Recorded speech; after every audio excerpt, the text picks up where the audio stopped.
एक mathematical irrational number जिसको divine number भी बोला जाता है, इसको गोल्डन रेशियो के नाम से भी जानते हैं और इसको गोल्डन प्रोपोर्शन भी बोला जाता है।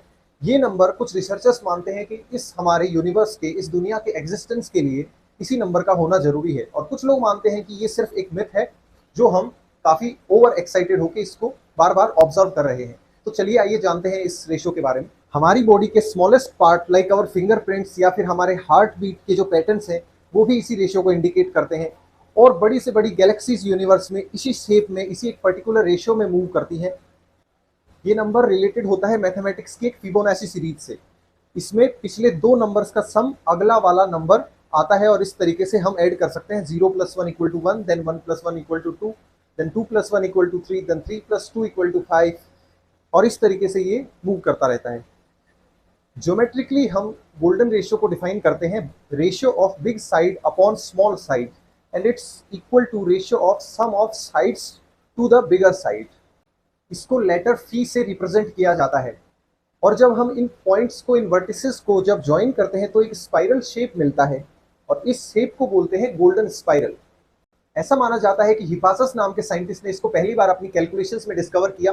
यूक्लिड्स एलिमेंट में इसको पहली बार एक डेफिनेशन के साथ प्रेजेंट किया गया।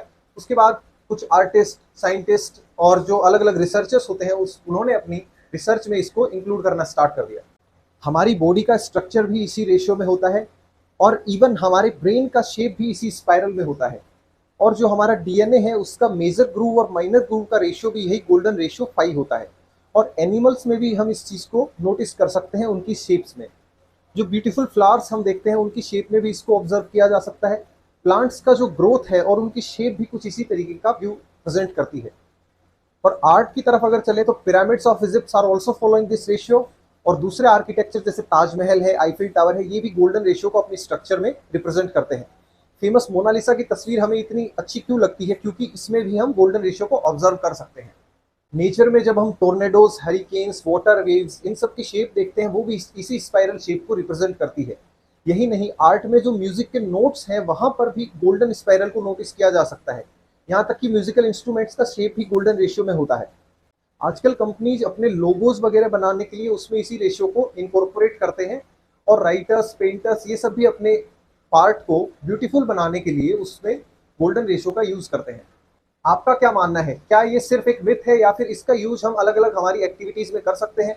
हम जो इंटरस्टेलर एक्टिविटीज हैं उनकी प्रिडिक्शन के लिए इसका यूज कर सकते हैं। दूसरे यूनिवर्सेस या फिर मल्टीवर्स थ्योरीज को प्रिडिक्ट करने के लिए हम इस रेशियो का यूज कर सकते हैं।